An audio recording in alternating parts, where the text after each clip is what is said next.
আচ্ছা, তোমরা তো পুঁই শাক মাছের মাথা দিয়ে খেয়েছো, একবার নিরামিষভাবে সর্ষে পোস্ত দিয়ে খেয়ে দেখো তো কেমন লাগে। খারাপ লাগবে না জানো তো, ভালোই লাগবে। চলো, পুঁই শাক, কুমড়ো ও আলুগুলি কেটে ভালো করে আমি ধুয়ে নেব।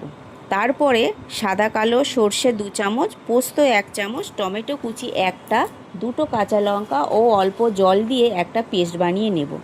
এরপরে সর্ষের তেলটা কড়াইতে গরম হয়ে গেলে কালো জিরে শুকনো লঙ্কা ফোড়ন দিয়ে 1 চামচ নুন আর সাথে কুমড়ো, পুঁই শাকের ডাঁটা ও আলুগুলি আগে দিয়ে ভালো করে মিশিয়ে নিয়ে কিছুক্ষণ পরে আমি কেটে রাখা পুঁই শাকটা দিয়ে ভালো করে মিশিয়ে নিয়ে আবারও চাপা দিয়ে দেবো কিছুক্ষণের জন্য।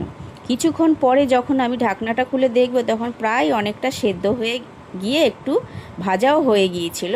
তখন আমি 1 চামচ হলুদ গুঁড়ো, 1/2 চামচ লঙ্কার গুঁড়ো, 1/2 চামচ জিরে গুঁড়ো, অল্প চিনি ও সর্ষে পোস্তর পেস্টটা দিয়ে সাথে বাটি ধোয়া জলটা পরিমাণ মতো দিয়ে আবারও সব ভালো করে মিশিয়ে নিয়ে রান্নাটা হওয়ার জন্য কিছুক্ষণ চাপা দিয়ে দেব।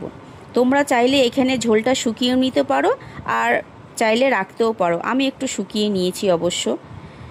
তাই তোমাদের বলছি অবশ্যই একবার এইভাবে বানিয়ে খেও, কিন্তু তোমরা খুব ভালো লাগে জানো তো গরম ভাতে খেতে এই নিরামিষ পুঁই শাক।